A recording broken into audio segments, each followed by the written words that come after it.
Listo, entonces le damos un aplauso. Armando Cuervo nos acompaña desde Uruguay. Muchas gracias. En primer lugar, quiero agradecer a los compañeros de la Confederación Bancaria Chilena por la invitación. Para mí es un honor estar acá compartiendo con los compañeros en este momento donde se están planteando una tarea muy difícil, que como es el cambio del sistema previsional en Chile. A su vez quiero traerles el saludo de la Asociación de Bancarios del Uruguay, AEBU, que es el Sindicato Único de los Trabajadores Bancarios y Afines. Un saludo muy fraterno y solidario para los compañeros. Bueno, me toca presentar un poco la experiencia uruguaya, que desde sale aclaro que no es un sistema de reparto exclusivamente. Disculpen, ahí está. Un poco el contenido de la presentación la vamos a centrar en la organización y el financiamiento de la seguridad social en el Uruguay. Vamos a plantear también el gobierno del Frente Amplio y las reformas estructurales que se realizaron a partir del año de 2005. Esto es importante porque hubo un cambio radical en el gobierno del país y en la forma de gobernar el país en el año 2005.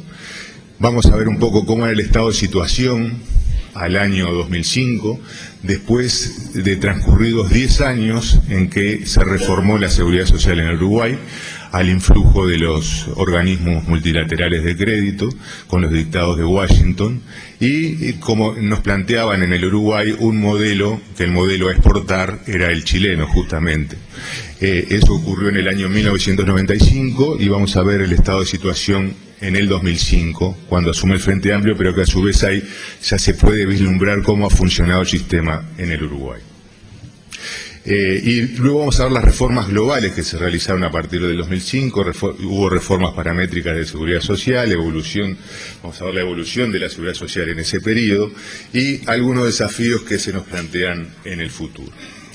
En primer término, quiero decir, ustedes saben que en el Uruguay la seguridad social, Uruguay fue uno de los países pioneros en seguridad social en América Latina.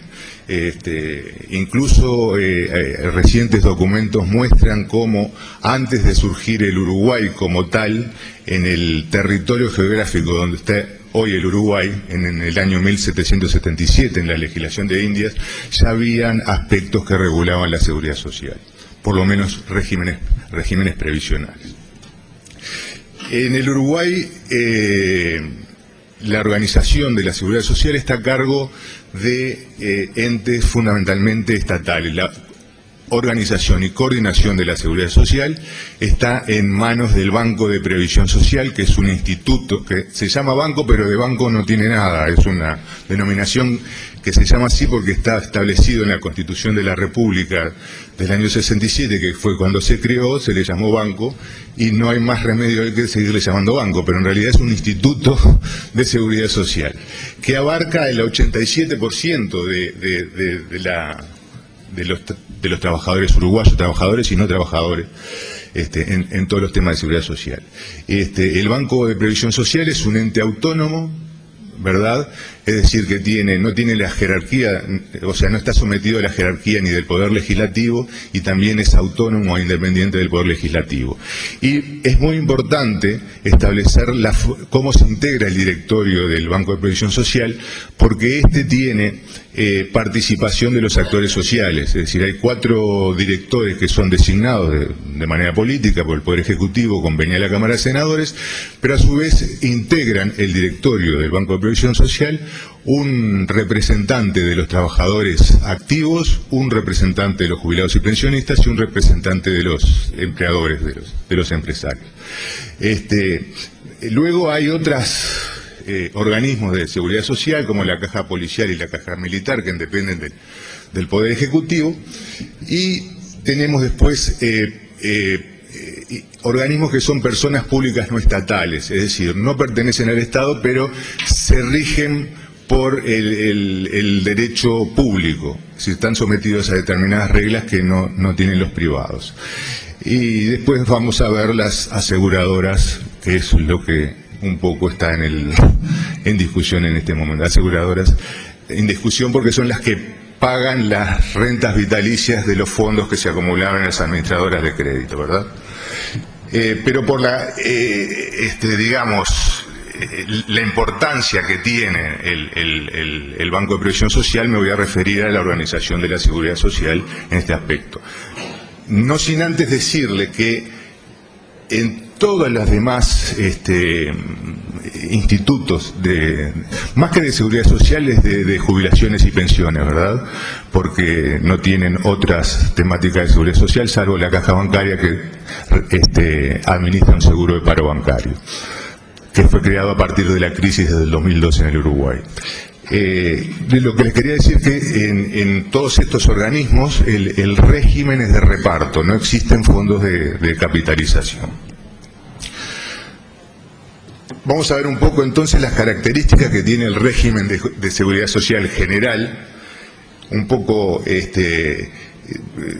a partir del año 95. Yo les decía que al influjo de los dictados del Consenso de Washington, se quería imponer en el Uruguay un régimen de capitalización duro y puro, como es el que tienen actualmente en Chile, y justamente nos mostraban a Chile como el gran progreso y la modernidad en temas de seguridad social, que con fondos de capitalización individual, ¿perdón?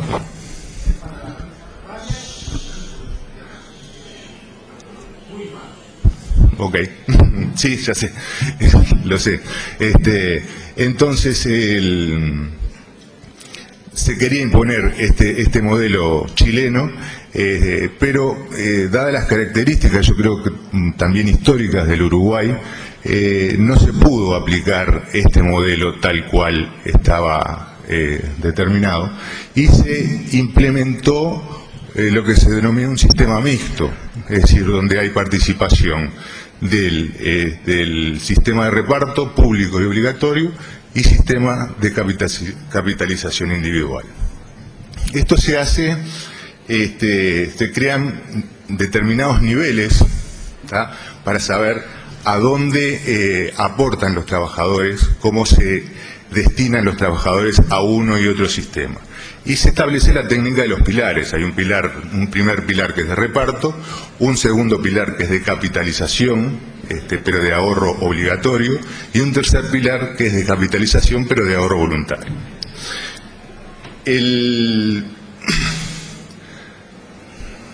No sé qué pasó. En el primer nivel de reparto intergeneracional, los fondos previsionales son administrados por el Banco de Previsión Social. Todos los trabajadores deben aportan dentro del ámbito de aplicación del Banco de Previsión Social, aportan un 15% de sus ingresos al sistema de reparto, y los empleadores aportan un 7,5% del salario de sus empleados, o sea, hay aporte bipartito en este sentido. Los aportes al primer pilar de reparto público administrado exclusivamente por el Banco de Previsión Social son aportes que se establecen hasta un tope, lo planteaba ahí, que de 35.500 pesos uruguayos, que al cambio de hoy es alrededor de 1.500, 1.600 dólares. Como ustedes pueden ver, es un tope bastante elevado. Hasta ese tope, ese primer pilar, es obligatorio, todos los trabajadores aportan ahí, y todos los empleadores también. El segundo nivel de capitalización individual es gestionado por las administradoras de fondos previsionales, que en el Uruguay se llaman AFAP. Los trabajadores eligen qué AFAP quieren para aportar por arriba de los 1.600 dólares.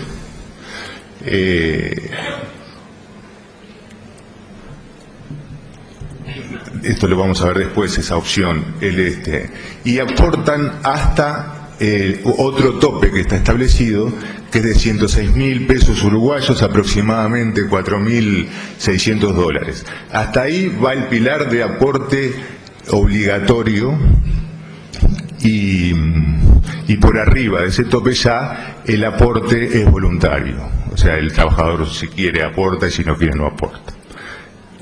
Es importante destacar también que el empleador aporta sobre la totalidad de los salarios de los trabajadores. Esto es, hasta el tope de los 4.500 dólares. O sea, hay aporte patronal al régimen de reparto por el 7,5% hasta los 4.500 dólares.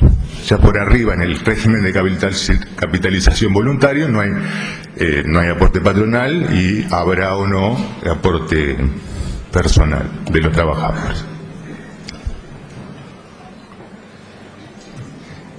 ¿Cómo se jubila el beneficiario de esto? Las causales, la configuración de la causal común, de la causal jubilatoria común, se da a los 60 años de edad con 30 años de aporte, y el sueldo jubilatorio es el promedio de los últimos 10 años de aportes o de los mejores 20 para tomar los mejores salarios del trabajador. La tasa de reemplazo con 50 años al 50% a los 60 años, y aumenta con la cantidad de años de aportes y de edad.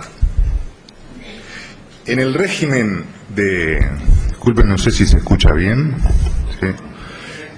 En el régimen mixto, cuando el trabajador tiene ingresos superiores a los 1.500 dólares, debe aportar a los dos niveles.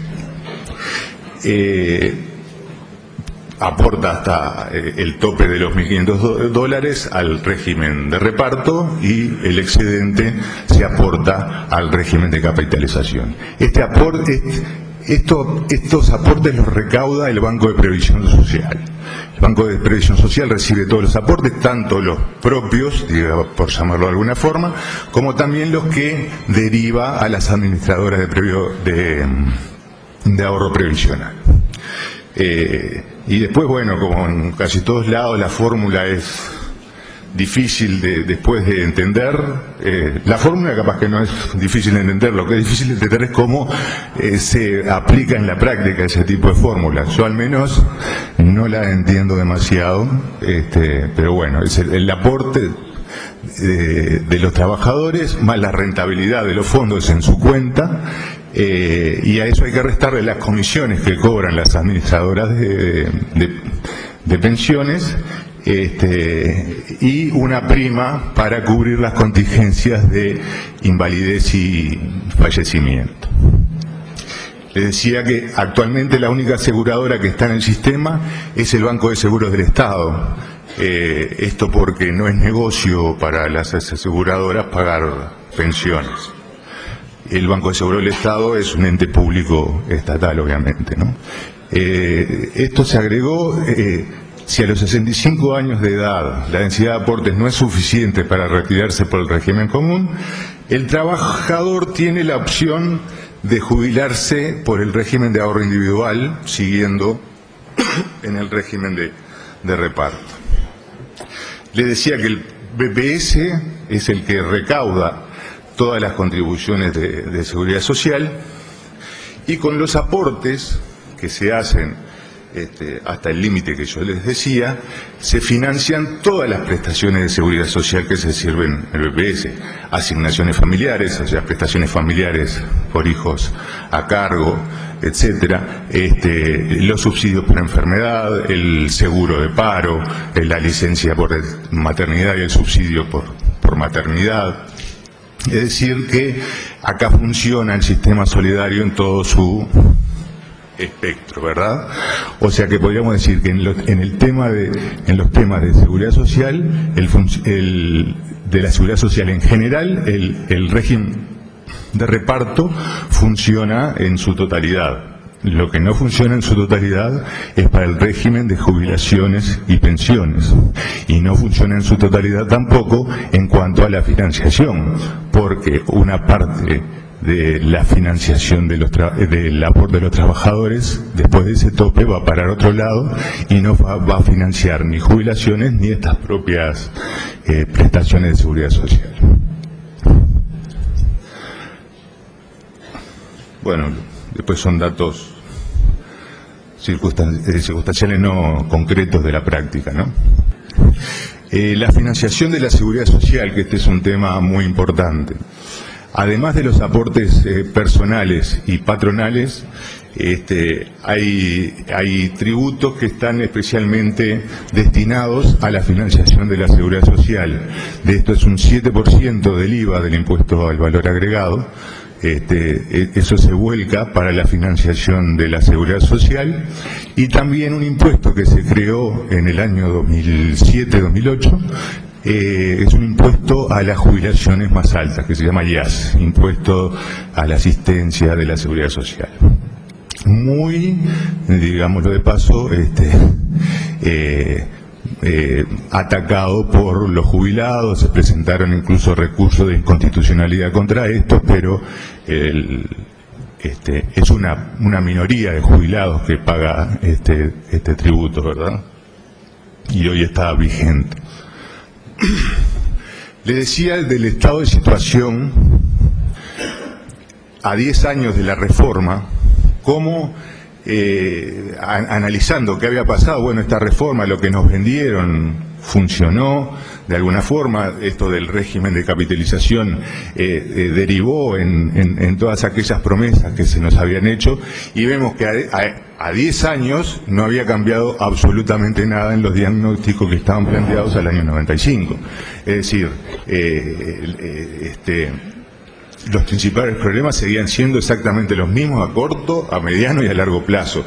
No hubo ampliación de la cobertura, no se aseguró el financiamiento, seguía existiendo el desafío sobre un escenario de envejecimiento de la población. Esto no lo resuelve ni un sistema de capitalización ni un sistema de reparto. El envejecimiento de la población es un hecho natural que hay que ver cómo encararlo de la mejor manera, y no con promesas de ahorros individuales. Y además la precarización e informalización del trabajo, que el fenómeno es muy particular pero muy significativo, porque se plantean todas estas situaciones, pero el régimen de capitalización, de ahorro individual, lleva inexorablemente justamente a la precarización e informalización del trabajo. Porque cuando estos genios pensaron en los sistemas de ahorro individual, lo pensaron para el trabajador formal, con muy buenos ingresos, como si eso fuera la tónica de nuestra América Latina, ¿no? Y obviamente el sistema de capitalización no resuelve nada de esto. Las dificultades seguían siendo las mismas. La sustitución de los regímenes de reparto por la de capitalización o por los mixtos aparejó un alto costo de transición. El costo de transición es tremendo, porque los activos contribuyen doblemente al financiamiento de las prestaciones de las generaciones anteriores en el régimen de reparto, pero también a capitalizar el sistema de ahorro individual. Y las reformas paramétricas del año 95 fue la reforma en el Uruguay, aumentaron los requisitos para acceder a la jubilación, particularmente en cuanto a la edad de retiro, disminución de la tasa de reemplazo e incremento de los años de trabajo. En base a estudios que se hicieron por la CEPAL y por investigadores de la Universidad de la República, se llegó a que con el régimen vigente al año 2000, este régimen mixto, solo el 16% de los trabajadores de la actividad privada podían jubilarse a los 60 años. 16% de los trabajadores de la actividad privada. Y únicamente un 32% de ese 16% podía jubilarse a los 65 años. O sea que para poder jubilarse por la causal común había que trabajar hasta quién sabe cuándo. Los riesgos seguían siendo los mismos, los riesgos económicos, como ayer lo comentábamos con algún colega, financieros recaen sobre los propios trabajadores y crean incertidumbre sobre el resultado de sus propias pensiones. Es decir, les corren el riesgo a los trabajadores, y claramente no es una respuesta adecuada al envejecimiento de la población, porque al igual que en los sistemas de reparto, en los de capitalización los activos soportan la carga de financiación a través de la adquisición de activos financieros. Esto fue muy bien planteado y muy cuestionador a través de la 89 conferencia de la OIT. Entonces le decía que hay un cambio radical en el país cuando en el año 2005 accede al gobierno, por primera vez en la historia, un gobierno de izquierda, más allá de las posiciones que tengamos cada uno, pero claramente era es un modelo opositor a lo que se venía desarrollando en el país. Y acá se plantean una serie de reformas que son sobre las relaciones laborales. Se reinstitucionalizan los consejos de salarios. Los consejos de salarios son órganos tripartitos donde se negocian categorías, salarios mínimos, salarios por categorías y otra serie de aspectos de las relaciones laborales. Y se dictan una serie de normas sobre negociación colectiva en el sector público, en el sector privado. Se establece el foro sindical. Eso llevó con el tiempo a que la tasa de afiliación al PIT-CNT, a las centrales de trabajadores, creciera exponencialmente. Se promovió la negociación colectiva y esto derivó en muchas cosas. Primero,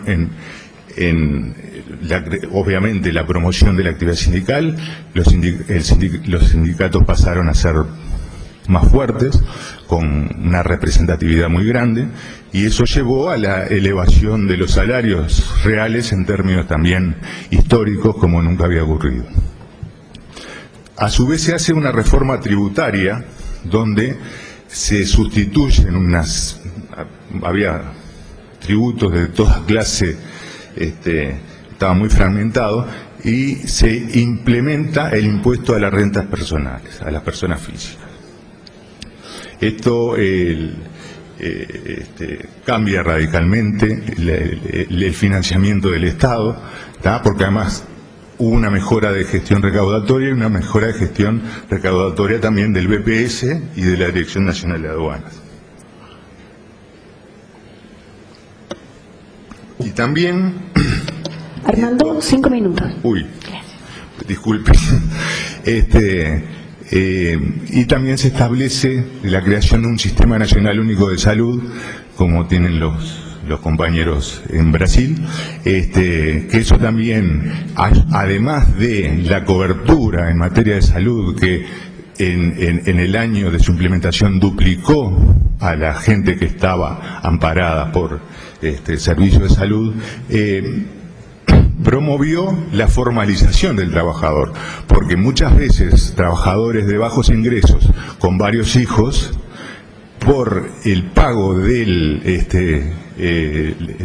digamos, las instituciones de asistencia médica que les paga el Estado, o sea, está cubierto por el Estado, y además de su cónyuge, el salario se le incrementó, no solo reforma. Entonces la gente buscaba formalizarse para tener acceso a esos beneficios. Eso influyó mucho en la reforma de salud. Y algo muy importante, y que fue con asesoramiento de la OIT, fue que se implementó en el año 2007 un diálogo nacional de seguridad social. Esto es muy importante porque juntó a todos los actores sociales para discutir, elaborar propuestas de cómo debería hacer un análisis, el análisis un poco que veíamos de que no había solucionado nada la implementación de los fondos de capitalización, y se comprometió a todos los sectores de la sociedad, no solo los trabajadores, el gobierno que lo promovió, sino también los empresarios que participaron y aceptaron muchas de las cosas que desde el movimiento sindical se venían planteando. De ahí, además de este diálogo, surgen una gran cantidad de normas que transforman de alguna manera la seguridad social y sobre todo el régimen previsional, que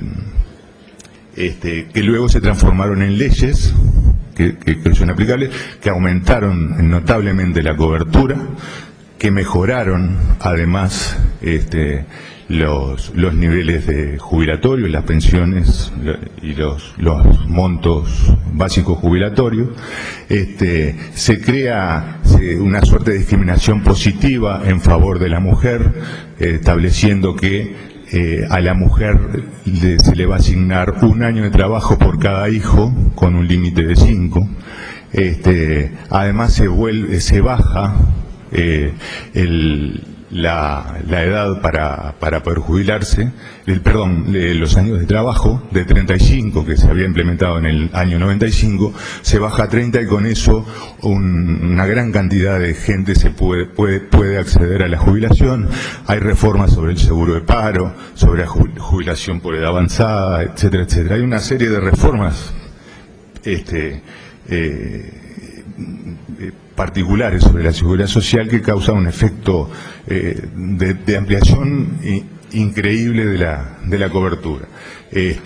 La ley de unión concubinaria, que eso también mejoró, pensiones para el viudo, que no existían en el Uruguay, solo la viuda tenía derecho a pensión, prima por ingreso a los jubilados de bajos recursos, subsidio a personas carenciadas, que si no podían acceder a los 65 y 70 años a alguna jubilación, hay un plan a cargo del Ministerio de Desarrollo Social que fue creado por el gobierno del Frente Amplio para atender estas necesidades, etcétera.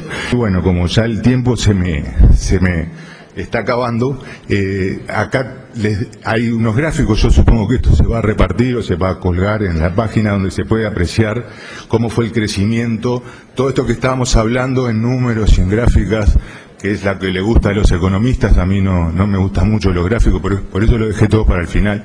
Pero bueno, son reveladores de una situación. Acá no es cháchara nomás, sino que está refrendado con números y gráficas, ¿verdad? Bueno, tenemos la evolución índice medio de salarios real, general, público y privado. Ustedes ven de lo que fue del año 2005, que es donde asume el Frente Amplio, al año 2012 tenemos, pero esto ha seguido creciendo, ¿no? La evolución de la evasión en puestos de trabajo. Vean cómo baja la evasión en la última columna, después veremos lo otro, ¿no? Baja la evasión desde el año 2005, que estaba en 34%, al 17% con todas las medidas implementadas. La evolución de los cotizantes, récord históricos, el total de empresas que cotizaban al BPS prácticamente se multiplica por varios cosas. Acá tenemos la evolución de las personas cotizantes, y acá tenemos la creación de puestos de trabajo. También el desempleo en Uruguay, que estaba situado en un 14%, baja a un 6 más o menos por ciento, pero véanse que la creación de puestos de trabajo que crece mucho menos que la formalización, y esto es por las medidas que hoy le decía que se habían tomado. Bueno, acá la evolución de la incorporación de Seguridad Nacional de Salud en las personas atendidas se quintuplica, es impresionante. El número de jubilaciones y pensiones, cómo asciende con estas políticas paramétricas implantadas. La evolución de pensiones no contributivas por vejez, invalidez, la evaluación de las pasividades, que crecieron exponencialmente también. Tenemos esto. Miren, las pasividades aumentaron en valor medio un 31% entre 2004 y 2011. Y las pasividades más bajo valor aumentaron 42,8% entre 2004 y 2008, donde se refleja todo esto. Este es el aporte del Estado, que después lo vamos a ver, a la Seguridad Social. Y este es un tema que preocupa y que tiene relación con el envejecimiento de la población y la tasa de dependencia de los adultos, que está planteado al 2100, en cálculos actuariales, y cómo va la tasa de dependencia de los adultos mayores de los jubilados sobre los trabajadores activos. Es un tema que preocupa pero no se resuelve claramente con los regímenes de capitalización. Y acá hay una serie de aspectos y un resumen. Pero yo también quería hacer hincapié, y ya termino, con algo que a mí me parece que le venden a los chilenos. A mí me pasó hace unos años en una conferencia en La Habana. Yo estaba en La Habana y dije, bueno, acá más o menos la gente debe ser medio piola. Sin embargo, hablé también era sobre los regímenes de capitalización individual. Hablé sobre el fracaso del modelo chileno y había un compatriota chileno de ustedes que se me enojó terriblemente, y que yo no podía decir eso, que el modelo chileno es Y acá, y voy a esto porque acá yo tengo la percepción de que en Chile, capaz que me equivoco, pero es una percepción, de que en Chile les han vendido que del exterior existe cierta admiración por el modelo chileno. Y eso es mentira. Eso es una mentira enorme. Pero